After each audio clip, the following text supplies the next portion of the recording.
I wanted to kind of get off on your little introduction of you and how you've been working in agriculture. And before you even got into Greenpeace, what got you into farming and started you off and introduce yourself a little bit. Okay. My name is Jusper Muchago. I'm from Kenya. I'm 28 years old.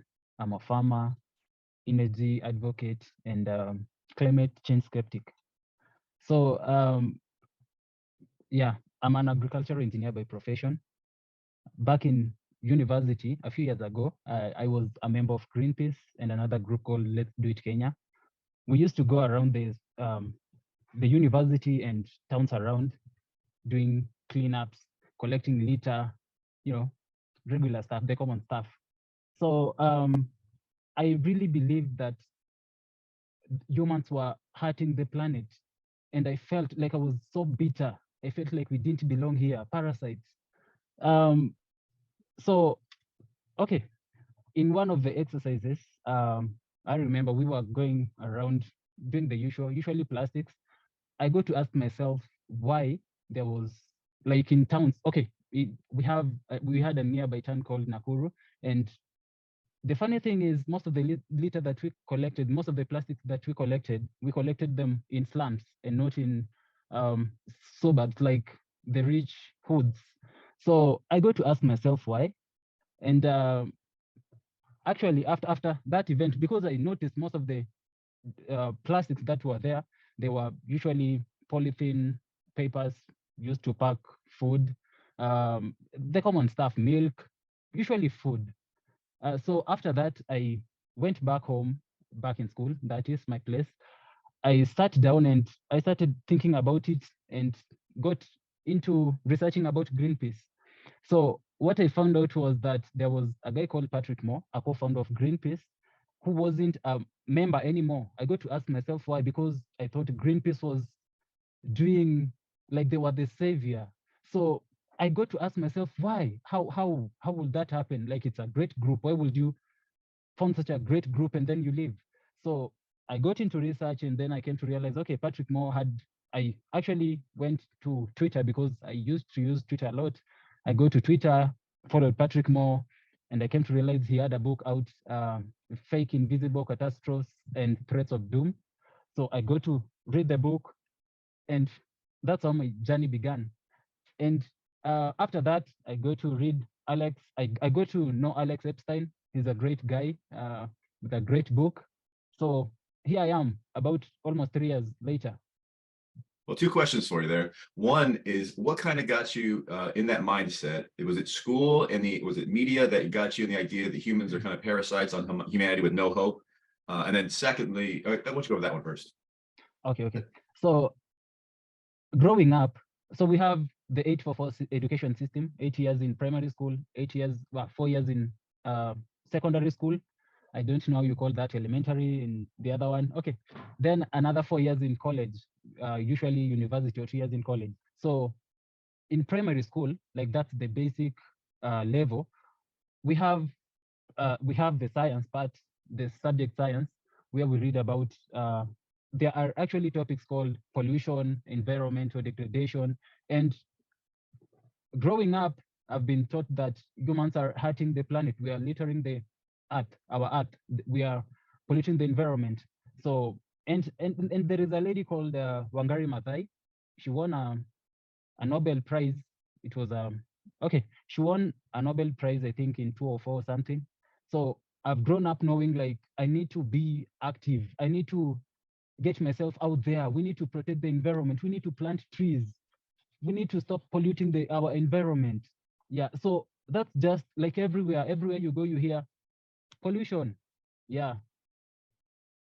And so there is like that partial truth. I kind of want to hit that in the beginning, is that we're not, when you say we like fossil fuels for function, it's not like it's our dream just to have fossil fuels, but for functionality, there's nothing that comes close. And for something to empower the people to have independence and to be able to grow and facilitate, there's no other resource that comes close. And I think that sometimes they can use, keeping the climate, or keeping the earth green and, not dropping plastic everywhere. That's a great idea. But I think it distracts from a lot of what they're trying to push, where it almost seems like a narrative of controlling energy. Does that Is that kind of, you have the same framework on that at all, thinking about that?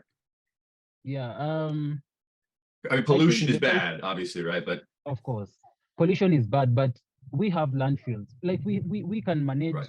plastics comfortably through landfills. Like that's not a problem at all. The problem is trying to deny poor people, developing people, cheap and like plastics are very cheap, and producing them usually uses a little energy compared to alternatives. And at the end of the day, you realize that the alternatives are usually about 2 times emitting during the manufacturing compared to plastics. Uh, there is no way, like substituting plastics comfortably is a problem, especially for the developing people. And I think that's the biggest point, is that it's not a level playing field versus, they say, like the first world countries or the richer countries who have been using fossil fuels for 150, 200 years or 150 years at higher levels. Where I looked at your research and love it. It is so it's so thorough on how such a small amount. I think it's at 2 or 3% of the entire world energy resources of fossil fuel is what Africa uses compared to the rest of the world. It eliminates your ability to be independent. Please go ahead. Yeah. If you look at it, a country like the UK has been burning coal for 5,000 years, China 3,000 years, and most of the developed countries have been using oil. They have been burning coal. Even the US today burns coal to produce electricity. China, of course, burns it rampantly, like they burn it, they just burn it. And there's a recent research that says last year, China was permitting 2 coal plants per week, 2. So despite the fact that people are saying, oh, China is the leader of renewable energy, if you look at it, I don't think so. So Africa needs fossil fuels. And the fossil fuels, like if you look at the cumulative greenhouse gas emissions, Africa is only responsible for about 3% of the total global greenhouse gas emissions. China, anyway, the fact that people say, like, okay, if you look at these NGOs, these great big organizations, they're coming to Africa telling Africans, okay, you need to leave that stuff down there. Don't burn it. Don't dig it up. Just leave it there. But then if you look at the benefits of those of digging the oil, the black substance, it's enormous. Like it's going to change our lives very big. Fertilizers, for instance. Um, so if you look at an example, let me use Kenya because I'm from Kenya. If you look at Kenya today, we are using about 20 to 30 kilograms of fertilizer, nitrogenous fertilizers, per hectare annually. If you go to a place like the US, 120 kgs per hectare per year. If you go to China, 360 kgs per hectare per year. That's a lot of fertilizer. Of course, it usually most of it goes to West, but you get the point. Europe uses about 150 kilograms per hectare per year. So we are down there. What is happening is we're producing, like our population is growing, Africa is growing, like it's growing quickly. So we need to find a way to feed our population. And one of the easiest ways is not to clear more land for food production, because if you look at it, the developed countries used to do that. The UK for very many years. There is a graph on our world in data. So if you look at the graph of the UK's food production from very many years ago, it's this way. Then about 1900, it goes up completely. So for our Africa, it's just down there because we are using and okay, I don't want to use the word sustainable. So we are producing food the way our ancestors were, and that, like, we're not embracing modern agriculture, farm mechanization, irrigation, fertilizers.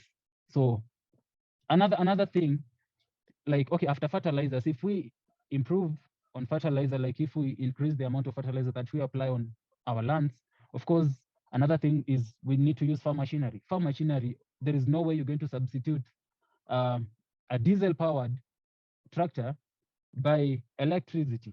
So people are saying, okay, it can be done. Oh, it can be done, of course. But if you look at it, there was a recent interview by one of John Deere's engineers. He said if they had to change their diesel powered. There is a diesel powered John Deere tractor 8R, so it does 8 rows per, like, in one going. So if they was to substitute the engine to electric, the machine is going, the battery alone is going to be 2 times the tractor. So that's unimaginable. Of course, it's going to be heavy. We need fossil fuels. Another thing, irrigation. Irrigation is, like, today, 80% of Kenya is classified as ASAL. So that's arid and semi-arid lands. We receive little rainfall, and our population is increasing. We are at 55 million people, and of course it's increasing. So we need lots of fossil fuels. We need to irrigate our lands. We need to drill boreholes. We need to desalinate water. That's what Israel did. That's what Almeria, Spain did. Like, they irrigating their lands. The two areas are in a desert area, like in a semi-arid area region, but they're producing lots of food. Do you think that some of the limitations that they're doing on fossil fuels, is that a way to hinder, almost to control the growth of some of the African nations? Because you are such a resource-rich community, and you have so many other rich countries that are trying to leverage some of those resources for their own personal gain. It seems like this would be the easiest way to hinder independence and growth. Do you look at it that way at all, or is it? I know we're going down assumptions here, but I just kind of wanted to hear your 2 cents. And then, do you see your community starting to look at these things differently now that you've gotten more active? And I don't really know, because okay, for instance, there was an article back a few years ago by the UN.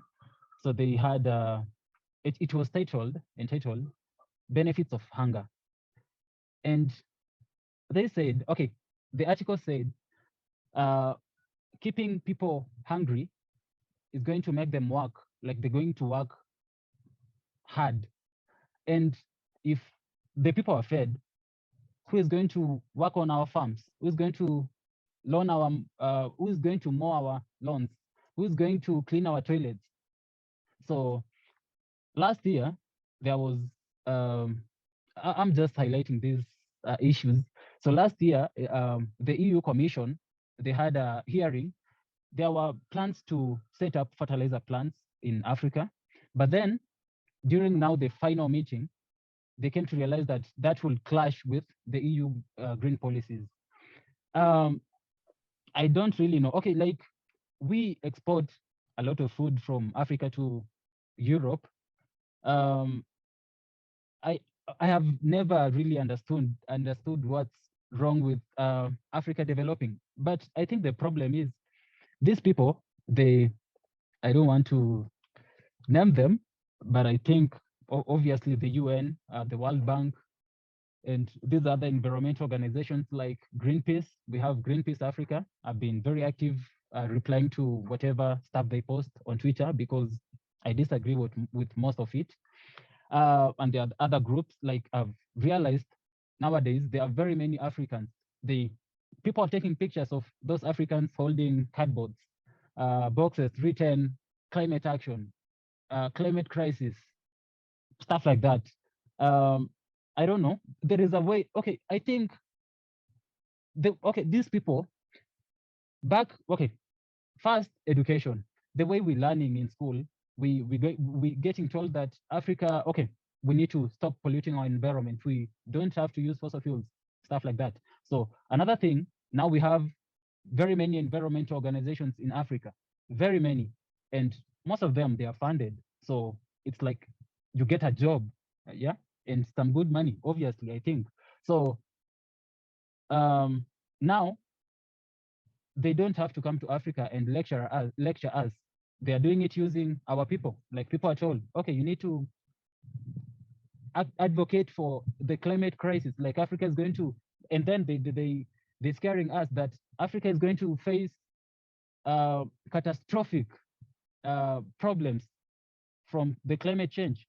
So I think it boils down to suppressing or curtailing our development, Africa development.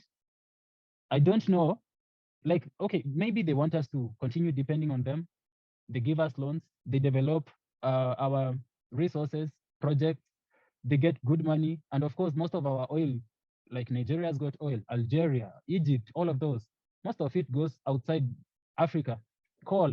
If you go to um, South Africa, South Africa produces lots of coal, and the coal is going to European countries. 80% is going to European countries. Only 20% is left for South Africa to consume. So I really don't know. No, well, and I appreciate your insight on that. And it seems like then, if you were to ask a regular Kenyan or a regular person from Africa, from Africa in general, they would have the same. They've been told or been had the same sort of education on the climate, being that there is a climate crisis. Would that be safe to assume? Yeah. Okay. And the only reason that you were kind of be able to break out of that, and you challenged the prevailing wisdom, was you able to look at, you read on Twitter and then get access to some books that give you contradictory information. And so do you think the books were pretty much the launching pad for you to really understand the science and what's going on? Is that what kind of, that was like your transition, is when you really got like Patrick Moore's book? Like, I loved his work when I started realizing what he was about and understanding why he got involved with Greenpeace, but then how it became a mission that he wasn't about.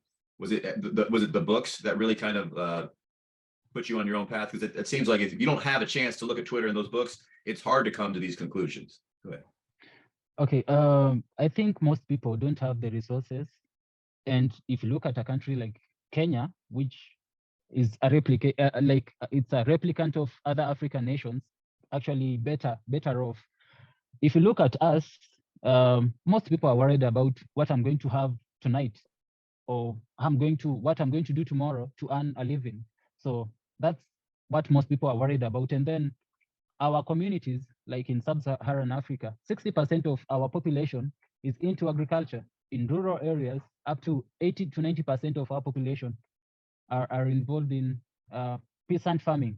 So most of these people don't have the time to worry about the climate, which is a good thing. But then, of course, because electricity has come to us, people have access to televisions and radios. Now they get to hear about the climate crisis because of a few people getting paid, and then, they're given a platform to share their ideas. So even my mom, she's a farmer, she used to think that there was a climate crisis, like we were hurting the planet. Right. So yeah, I think the books, people don't have the right information. Even when I'm replying to those alarmists on Twitter, most of them in African countries don't know that, an example, wildfires have gone down, or climate-related deaths have gone down by 90% over the last century. Most people don't know that. What they know is we need to stop burning fossil fuels. There's a climate crisis. That's all they know. Does that affect, like, do you guys have grants for farming? Like a lot of, like in the USA and in other Western countries, they normally have either between the banks and the government, they'll incentivize with programs to help new farmers or old, or farmers. Do you guys have those programs in Kenya and other ones in other nations in Africa? Anything where the government helps the farmers, or first-time farmer programs, anything like that, or is it all individually based? So what happens is, we usually inherit land from our, for example, I'm going to inherit, like it's a right, I'm going to inherit land from my dad. My dad inherited land from his dad. So this, like, the cycle continues. That means, because the population has been increasing, my dad's family were about 9 people, so four brothers. Usually females are not entitled to inherit land. So whatever my grandpa had, divide by 4, unless my dad finds a way to buy land outside. You get the point. Like, that's the only land that we're going to have. I have an example. I'm going to have 2 kids, 2 males. 2 males, I need to subdivide the land even further. So that has been happening. Starting if you weren't farming. I'm sorry, if you weren't born into, I'm sorry to interrupt you. If you weren't born into an inheritance of land, how hard is it for an average Kenyan to buy some land to start his own farm? Not that hard, especially if you're from outside the country. Okay, let me proceed. So we're going to subdivide the land into smaller pieces, and that means that we're going to do small scale farming. Small scale farming usually requires a little amount of capital to start. So most people are peasant farmers like you. You're going to do farming, and most of the food that you're going to produce won't even sustain you throughout the year. That's a problem. That's what's going on throughout Africa. Okay, Right. about grants. Most people, like the government is, I think there are grants out there, but then the problem is corruption. For you to get something, like for you to get money that's intended for your development as a farmer, you must have powerful people up there or connections, or you should be able to bribe your way around. So for the average citizen of Kenya, it's not as easy to get a piece of farmland and just start off. If you had nothing, you came from nothing. It would If be you it's came there from is nothing, unless you work hard and you got money, um, yeah, it's tough. okay, so it's tough. And then I would also bring into I love one of your last Twitter. I love that first off, you're a Twitter one-man army. Like you're a one-man just wrecking ball on Twitter. I love to see you on Twitter. I don't know how you're always on top of your stuff. And one of your last Twitter comments or remarks you had was on Gaddafi. What was Gaddafi was doing in Libya and how he would incentivize growth within his community. You know, he would pay farmers to start, giving them farming equipment. Then he got in trouble because he was trying to help Africa and create a resource-backed money. There was lots of things that he was involved in. Do you guys have a history of Gaddafi that's ever taught in your schools, or is he kind of just portrayed as how the West portrays him? Because like I said, for me, I had to do my research on my own, and if I have friends in different countries, and I started reading different books. His perspective, what he did, I really think he did a service for his country in Libya. They were doing great until obviously they took him out. And the rest is Yeah, history now. What happened there? yeah. Gaddafi, I think, as much as the Western refer to him as a terrorist or whatever they refer to him as, I think he was a good person and he intended well for his people. Because if you look at an example, the petrol prices in Libya, you can't compare them to any other place in the world. Libya, like a liter of petrol sells at 0.03 USD, 0.03. That's very little compared to other places. Like in the US, I think it's about one shilling or something, or almost two. Australia two, Kenya one, almost $2 per liter. Libya 0.03. You can't compare that to another place. So I think Gaddafi was doing good because, of course, fossil fuels are going to build our economies. Now the problem is the way we taught about these things is different. For instance, okay, our African, okay, we have a president. We had a president in Kenya back in when we got independence, 1963, 64. He ruled for 10 years or about 15. Then another one took over. Then the first one now, his son took over. History has been written differently. The people who fought for independence in Kenya, I know the ones who are recognized as people who did great for our community. Other people are the people who write history. And that's what happens. Like if you look at, for instance, I didn't do much history back in school, but if you look at the Berlin Conference, for instance, 1885 or 84, we were told people gathered, the European countries gathered and they were scrambling for Africa. But then, like, we're not told what really happened after that. We're not told what Leopold did. Like history, the way we taught history is how the Western people want us to see it. So that's a problem. Even for Gaddafi, I think when history is going to be written, it's not going to be written in a good way. Like we're going to be told, okay, Gaddafi was a terrorist or he killed people, stuff like that. Yeah, and then that's not saying he probably has made mistakes and he wasn't a perfect person. I mean, he's the leader of a country Yeah. dealing with lots of other things going on. But some of the systems that were put in place, and I was able to talk to a few people that lived at Libya at the time when Gaddafi was there, and to hear how they said life was like versus what the U.S. said life was like in Libya was so contrary, so opposite.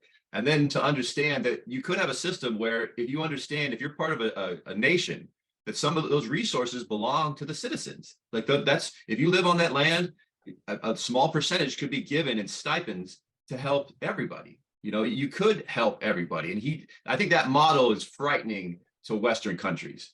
The idea that everybody could be helped out by some of the resources that were given. I mean, if it's not a lot, but if it helps people get food, get a little more educated, I think that elevates everybody. And it could be intimidating to Western cultures that are like, you know, pull yourself up by your own bootstraps. You know, it's only the strong survive. You know, either you're lazy or you're not going to make it. So I think that his ideas, and then him trying to help Africa develop without Western parameters. He was trying to do the African currency. That was dangerous for him, because that's a big, money is a big issue, and who makes the money. Yeah. That's a whole different thing. So, but anyway, I love talking about these subjects and hearing, you know, your side of things. But at this point, do you see just for the people in your community starting to be more open to a different way to look at climate crisis, or is it okay slow? Most people are worried about tomorrow. With the recent for the past let's say for the past 8 months, for the past 1 year, it has been really tough for most Kenyans. And I feel it's tough for every other African out there. So I wouldn't really say that people are starting to see the alarmism behind climate change.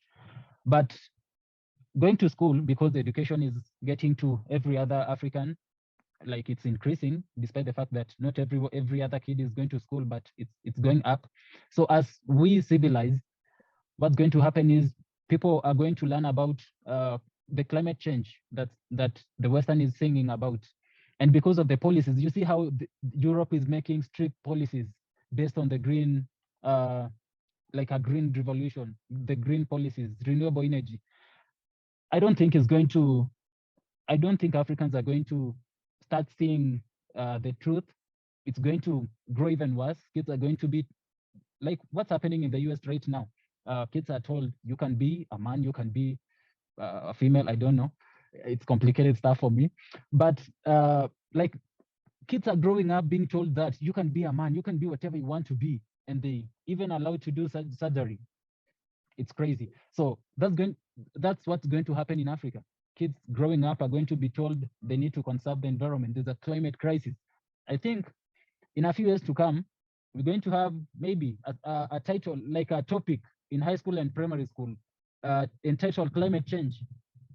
And it's going to be it's going to be crazy. It's going to be crazy.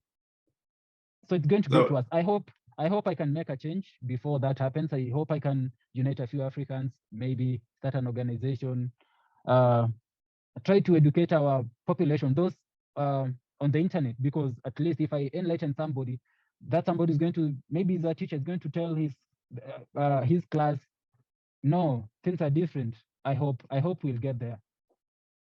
Well, I think the effort you're putting in to getting your message out is huge. You're doing a great job with that. I also think that you're bringing the information to the Western countries right now, especially with your Twitter, you know, just retweets. You're great. You're creating a narrative that most people don't think about or aren't even aware of, and the fact that you're on the ground, you know, growing as a farmer and helping other people farm and getting the information out, it makes people at least question their thinking a little bit. And for me, it was about, I think about 15 years ago when I started to look at CO2 differently and just on how it works and how important it is for growth and vegetation. I was working in indoor greenhouses, or, you know, where they had so we have supplemental CO2. And I didn't understand how important adding CO2 is to production. If you didn't, so a normal environment at 400 parts per million CO2, and in these greenhouses, if you weren't at 1,200 parts per million, you'd be fired. You know, you would lose because your production drops. You know, from 1,200 to 400 ppm. You're talking about a 50% reduction in produce. So, you know, we would get these greenhouses, spend all this money on it, and it's the same amount of time you're going to spend to grow this, to, you know, whatever you're growing in there, and you're going to get 50% more produce. by just supplementing CO2. It made me scratch my head a little bit. Like CO2 maybe isn't just what they say it is. Maybe there's another function. I call them half truths. They use all these half truths. Like, yes, it is an exit. It does have some toxicity in extreme amounts, but it's the number one functioning element. And then also to understand that CO2 is a trace element, meaning that it's 0.04% of the actual atmosphere. And to think that that's a leading cause or the leading controller of temperature in the environment when we know it's the ocean or and the sun, it made me very open to what's going on. And if CO2 does increase, the chances of us having more vegetation and increased farming, it would make sense. Just simple logic here. Yeah, actually, that's very true because if I think somebody highlighted that if today CO2 increases to 1,000 ppm, and then what's going to happen is we can use less water, 10 to 20% less water, and then get the normal yields. That's good for the environment. People don't realize that. And then I feel the people saying that CO2 is a pollutant don't know what they're saying. I've seen there is a guy called Gerald Coutinho. He says that a lot. CO2 is not a pollutant. You should know that because, of course, it's not a pollutant anyway. Yeah, it's crazy that people think. Actually, I think most farmers would understand the benefits of CO2. Most farmers, actually, yeah. If you go to places like the Netherlands, where they have greenhouses, or Israel or Almeria, Spain, the farmers should know that more CO2 is good for the crops. Yeah, I think that's kind of where I learned it, like where the advanced farmers, the people that have been farming a long time, they knew that's how important CO2 at that amount, at higher amounts can be. Now, mind you, you can make it at toxic levels where it's so high, but it's so far from where it is now. It is, you're talking about, we're not getting there anytime in many generations.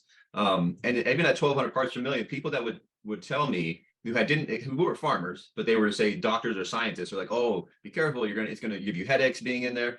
I would be in those farms all day, in those greenhouses all day. I never got headaches. I felt great. If anything, I felt amazing being in there in those. I love being in greenhouses. But I think that the farmers are the ones that should be more involved with some of this climate crisis information. Obviously, it doesn't fit their narrative. But do you guys have any are greenhouses a thing even out there in Kenya, or is it is that they're not productive or the weather not permit for greenhouses? How is it out there? There are people who have greenhouses because getting land in semi-arid regions is going to be very cheap. Like 1 hectare is going to cost you around it could be like buying permanently. It's going to be yours. 1 hectare could be around 2,000 USD. Buying elsewhere, like buying where I am right now, it's going to cost you about 10,000 USD. So if, of course, you're going to get into farming, it will be like wise for you to go to a place where land is cheaper. So most people who do greenhouse farming, they do it in the semi-arid regions, and they need to drill boreholes. Mostly they drill boreholes and do irrigation in the greenhouses. And most people actually use hydroponics because it's great. Like it increases the yields by a margin because you're feeding the fertilizer, the nutrients the crop needs or requires, the water. Like you can monitor everything. Hydroponics. Right. So yeah, people do greenhouse farming in Kenya, but very few. Okay, so it's a smaller amount that's into it. Okay. Yeah, because even if you look at sub-Saharan Africa, only 4% of our arable land is under irrigation. Only 4%. That makes sense.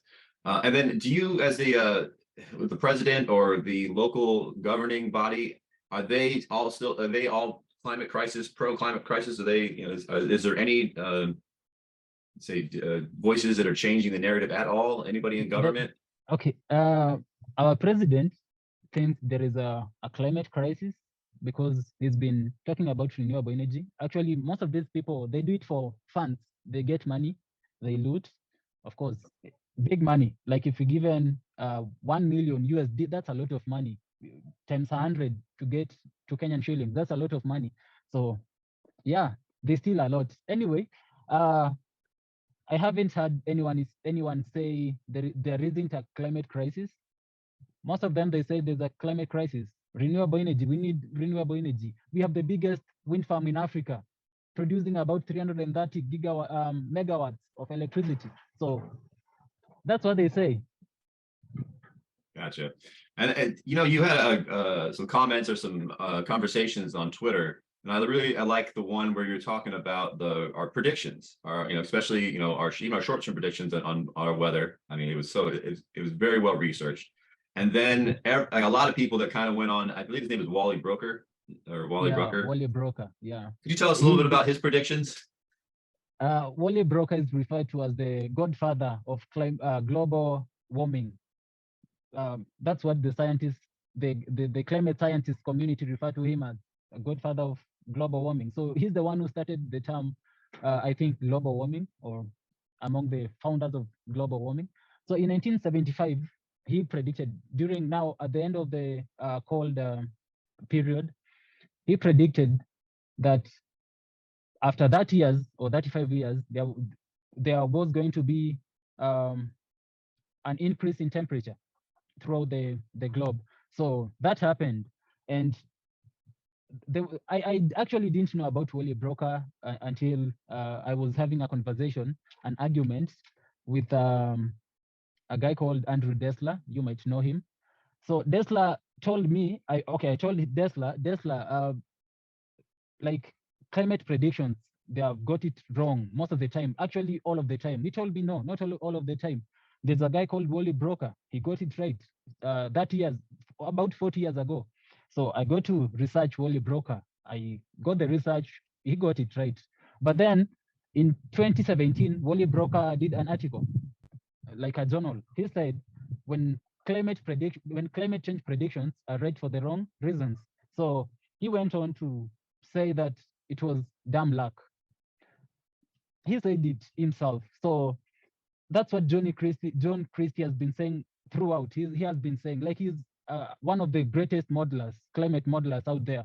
He has been in the industry for a very long time, one of the founders, and he has been saying we can't predict the climate, we can't predict the weather 5 days to come, 2 days to come. How are we going to do it that years away? It's undoable. Well, I think it's pretty honorable of him to challenge his own thinking, and he had a thesis, so he had 40 years to kind of look at how was the information, was his information right, and he probably had a chance to understand, were the factors that he calculated, did they actually show themselves? Did he, was his thesis correct? And after 40 years, you're saying that he said it's just dumb luck. Of course, it wasn't, because if you look at it, there was a volcano eruption in 1993, I think, Pinatubo or something. So Pinatubo, for the following 3 years, there was a temperature decrease of about 0.3 or 1 degree in the 3 years coming. So he didn't, of course, put that to his model. He didn't, of course. He wouldn't know there was going to be a volcanic eruption in 1993 or 1994. You're not hearing any of these, people that are retracting some of what they said before. Because I was doing the math on the IPCC, they're the Intergovernmental Climate Control, on how they were predicting the temperature change, with the assumed CO2 increase and being that the factor, even if they were right. Let's say that they were right. We're talking about a 1 to 2 degree increase this century. Mm-hmm. And for me, a 1 to 2 degree increase in this century, people don't understand how much of a difference cold weather is versus warm weather. A 1 to 2 degree increase could have an increase in vegetation, increase in actual health of humanity. When we start going the other way, the deaths, this is just history. We can see the patterns. Cold kills way more people than heat. Obviously, heat is dangerous, but in comparison, us worrying about, we'd be more worried about global cooling. It wasn't even that long ago that in the Western countries between 1940 and 1970, they said we were causing global cooling. And it wasn't until the 1970s, in the 1980s, they started to change that conversation. So have you looked at all into the projections, and then also any of are the storms getting more severe? I've seen a lot of your research, but I'd love to hear on your side. Okay. cold related deaths are up there globally about 9 times compared to heat related deaths. In Africa, we have 1.2 million people dying annually from cold related deaths compared to 26,000 only Wow. from heat related deaths. Yeah, that's a big margin. Huge. Yeah, it's huge. So if you look at it, despite the fact that people have been singing the climate crisis, it's nowhere to be seen. If you look at, that's what the science says. Like if you look at droughts, there's no particular trend, so it's not going up. Of course, if it was going up, you'd have had it everywhere. Then we have floods. For flooding, despite the fact that people are saying, I think it happened last year when people were saying, I think it was in Pakistan, and some other area. Yeah. What happened is, like, despite all that, there's no like particular trend, and of course we don't have good data for that. But for hurricanes, cyclones, wildfires, all of those have gone down. What else? Yeah, they have gone down. And then of course climate related deaths, they have gone down. You can't compare it to several years ago. Even today, like people dying from starvation, they are few compared to back in, for instance, 1960s. I was reading some other book by Yuval Noah. So he says in 1692, in between 1692 and 98, there were there was a famine in Europe. In a place like France, we had 15% of their population dying out of starvation. In Finland, a third to a quarter of the population died from starvation. Like that's not happening anywhere today, despite the fact that people, like our population has increased.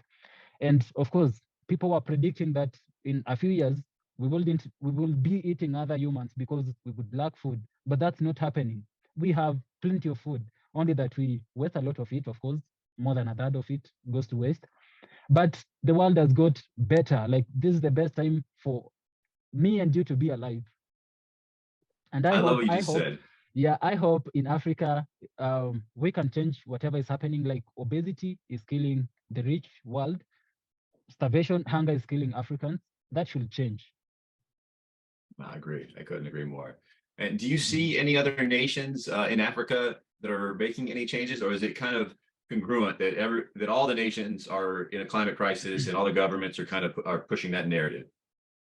Um, there was okay, after the UN 26, last year was 26, after the UN, the COP 26 meeting, the president of South Africa said we need coal because, of course, like climate change is going to kill us in very many years to come. But today we need to produce energy. We need to burn coal to produce electricity. So we're going to continue burning it until we face the climate crisis, which is, of course, never going to happen. Um, this year we had Museveni is a dictator from Uganda, Uganda, yes.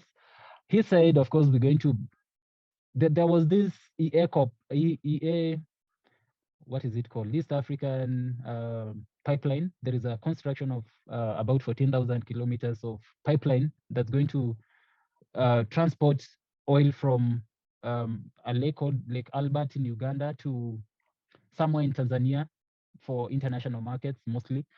So most organizations were in Africa and other outside outside Africa, they were saying we need to stop that. Like it should never happen. Actually, they're saying it today. So I was really happy to see the two presidents, like one from Uganda and another one from Tanzania, Suluhu Hassan and Yoweri Museveni, the dictator. They said we need fossil fuels for our country, and that's a good thing. Last year, I think had the Yoweri Museveni's deputy petroleum, like an energy minister, said we're going to continue burning fossil fuels because we need to develop our countries. And the countries that are telling us that we need to stop burning fossil fuels banned it back in 1900s. They really did a great number of burning, yeah. And we're going to ban so that we can develop our communities.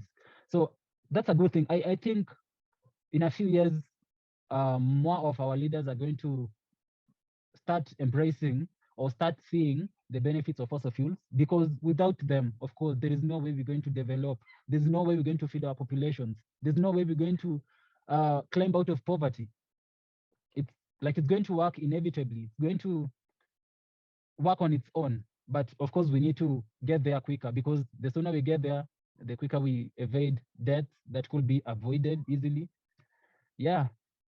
Well, I think, you brought up some points in some of your other conversations where the age of other countries are pretty high. They're in their 40s, and in Africa, the average age is in their 20s. You have a very young nations Yeah. that are working together. There's so much opportunity for growth and for development. And for a long time, like I said, I don't want to get into the conspiracy of it, but I think that the growth has been slow for Africa to develop at what they could be at. And I think that you had this comment I loved. It was like, there's not three basic needs, there's four basic needs. Do you remember that, saying something like that? Remember the basic needs where Yeah. You want to go ahead? Yes, please go. Yeah. So we have three. Okay. According to what I was taught in school, we have three basic needs. We have food, clothing, and what else? Food, clothing, Shelter. And shelter. Yeah. Then number four, of course, is going to be energy. Like without energy, there is no way we're going to have shelter. There's no way we're going to have food. There's no way we're going to have clothing. Like energy should be number one. Then the rest. Of course, food is also, yeah. But today, if you look at what modern agriculture has done, there is no way you're going to produce food minus irrigation, minus fertilizers. Like if we are being told that more than 4 billion people today are fed by fertilizers. Without them, we will have no way to feed them. So energy should be a basic need. And the problem is, yeah, if you look at Africa, we consuming very little energy compared to other places. For instance, we brag, our government brags, the Kenyan government brags that we have more than 75% of our population, our families connected to the national grid electricity. The problem is we use so little electricity. The electricity for instance, my family, we are 6 people. We consume about usually 12 to 15 kilowatt hours per month. That's about it. Most families consume less because we have a kind of big compound. We have a couple of bulbs, maybe 10 bulbs each, rated at 20 watts. So you can't compare okay, despite the fact that the government is saying 75% of our population is connected to the grid, they consume so little electricity compared to other places. So we consume about 120 to 150 kilowatt hours.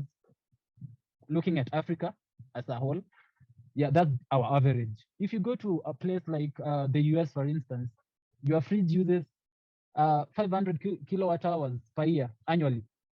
That's about 5 times or 4 times what we use. If you go to a place like okay, if in the US you consume about 13,000 kilowatt hours, that's a lot of electricity. But you have lots of things in your house, lots of stuff, electronic gadgets that serve you. You have vacuum cleaners, you have electric heaters, everything. We don't have that. The only thing most people have is maybe a TV and a few bulbs. Only that. We don't have refrigerators, dishwashers, and the rest. Like we don't have them. Just bulbs, TV, radio, charging my phone. Only that. So it's very basic needs, and I think that idea is not understood. Is that they're same for all changes or adjustments, because you have these high consuming countries of energy, and then you have ones that are, I would say, 90+% less energy consumption in Africa.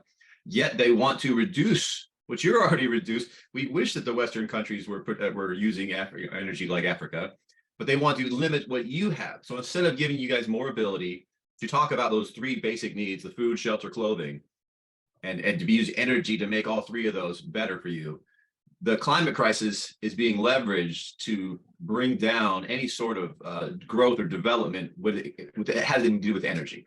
And it seems that without that change, I mean, every country's going to have issues, but even more so, I think that it has a more dramatic effect on communities like yours. Is that fair to say? Yeah, it's fair to say that. I just remembered something. You see how Africans are being told we need to consume less. Today, you can't compare what you emit versus what I emit. For instance, a person in Mali and Niger, they emit whatever they emit in 1 year is what you emit in 2.3 days. Like, you can't compare that. So the energy that you use in 19 days is what I use throughout the year. So the people that are setting these policies for Africa, enacting these policies for Africa based on renewable or sustainable, those are really awful terms, and they're derailing our development. So I'm looking for a day that, I'm looking forward to a day that we Africans are developed, and like, there is no way we're going to consume energy unless we get richer. And one of the easiest ways for Africa to get richer is through agriculture. Of course, we have got so much arable land.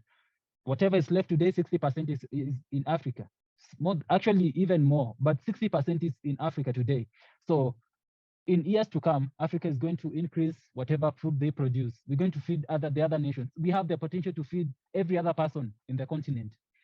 So that's going to happen maybe in future, but it's not going to happen with minus fossil fuels. So we need energy. Yeah, we need lots of energy. And the people singing emissions, we don't, like, more than about 90% of sub-Saharan Africa energy comes from burning biomass, like firewood and charcoal. That's unimaginable. Only 10% comes from other sources like electricity, but 90% biomass. It's crazy. The only thing that we use biomass for is cooking. So we cook breakfast, lunch, supper with warming. We heat water using biomass. That's crazy. It is, and to think about, like I said, I think the information that you're putting out on, like I said, on Twitter, and you have these conversations with podcasters, it helps shape or open the narrative. It helps create a better dialogue, because if people don't have the information, the correct information, they make decisions that aren't ideal. And with what you're doing out there, I think that there's a huge opportunity for the Western world to kind of get a wake up call, to understand what's going on. If you were just to if you were able to change the narrative or to make changes in Africa, what would you want to change? What would, right now, if you're the president, what would be some of the adjustments that you would make? If you could just, I'm not throwing it out there. Okay. One of the changes I'm going to make is, of course, I'm going to fossil fuels. That's number one. We need lots of energy. So we're going to get that energy not from electricity, from fossil fuels. We need to improve our agriculture because it has got a bigger potential compared to other alternatives, 11 times more potential to change our lives compared to the alternatives. So fossil fuels are going to change our country by improving agriculture. Then, number two, Africa needs to use its resources to better itself first before it can better other countries. We're producing lots of oil, which we're selling to outside countries, who apparently we owe them money, lots of money in form of loans, and the loans, they accrue, like, the loans have big interest. The interests are going up, and by the time we paying the first loan, the second loan has doubled. The third loan is like, we need another loan to build our economy. So it continues. Most of our oil is not benefiting us. Most of our resources, minerals, they're not benefiting Africans. Congo, cobalt has been, the cobalt mining has been happening for 10 years. But if you go to Congo today, you're going to see wonders. Like, there is a book called Cobalt Red. I'd recommend for people who haven't read the book to read it, because it highlights some of those issues. Copper has been mined in Congo for very many years, more than 100 years. But look at Congo today, very poor. Actually, in Africa, it's very poor. I think about the least 10 developed countries in Africa. So I will ensure that we use our oil. We don't have to import oil all the way from Russia or Saudi Arabia, the Middle East, because that's where we're getting our fertilizer from. When we producing oil in Africa, doesn't make sense. Natural gas in Nigeria doesn't make sense. If you go to Nigeria today, people are suffering, but they have one of the biggest oil fields in the world, uh, maybe top, like it's among the top oil producers in the world. Yeah, oil for us, whatever is left for the rest. So take care of the country and build up the resources and technology within the country. Yeah. It seems logical, seems simple, doesn't seem too far-fetched, very doable. Well, I'm for President Jusper for sure. I think that's my vote. And then Thank you. anytime any books you recommend. I'm a big book guy. I love reading books and recommending books or from other people or asking for recommendations. Do you have a few books that you would recommend for people trying to wake up from this narrative climate crisis? Starting with my favorite, then I'll go to most favorite. So I'd go with okay, Fake Invisible Catastrophes by Patrick Moore, number one. Then I'd have another one called Homo Deus or Deus, I don't know how you say it, Homo Deus by Yuval Noah Harari, although it's not much into climate change, but it's a great book. The third one, I'd pick,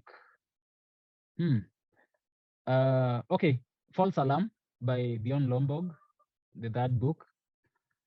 The fourth one, I don't know, maybe Confessions of an Economic Hitman. That's one of my favorites. That's one of my favorites. Yeah. Then my most favorite book is going to be Fossil Future by Alex Epstein. Like, if you read that book, it's going to transform your life. It's going to change your life. You're going to learn a lot about whatever's been going on in the climate change industry, or let me term it as an industry. Like, you're going to learn a lot. Predictions, catastrophizing, the alarmism, everything. And you're going to understand the benefits of fossil fuels deeply. I appreciate that, because I think a lot of people are waking up, but they don't know where to go, and they don't know where what resources. It's not readily available.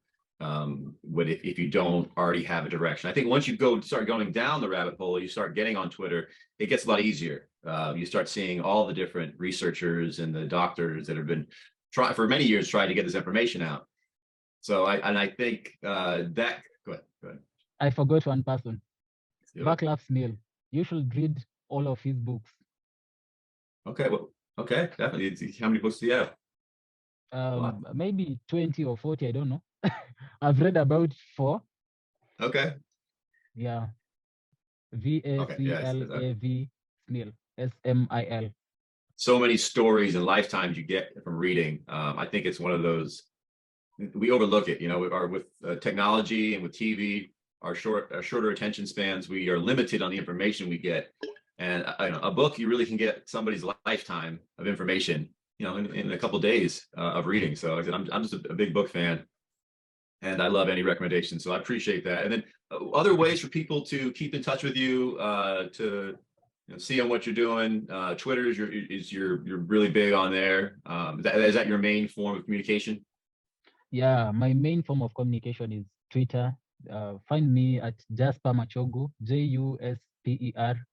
Muchago is MACHOGU. You can leave a link somewhere. Yeah, so you can find me on Twitter, Jusper Muchago. Okay, and then I also want to put this out there, Jusper, if you have anything that you ever want to talk about or anything changes, feel free to reach out. This kind of information, I think it's priceless. What you're doing is great work, and I commend you as just another human trying to get this kind of word out against the odds. You're doing really great work. Thank you very much, Derek. It's absolutely been a pleasure. And Yeah, anything else you say to the world, or you hit a lot of yeah, good points. yeah. Let's meet on Twitter.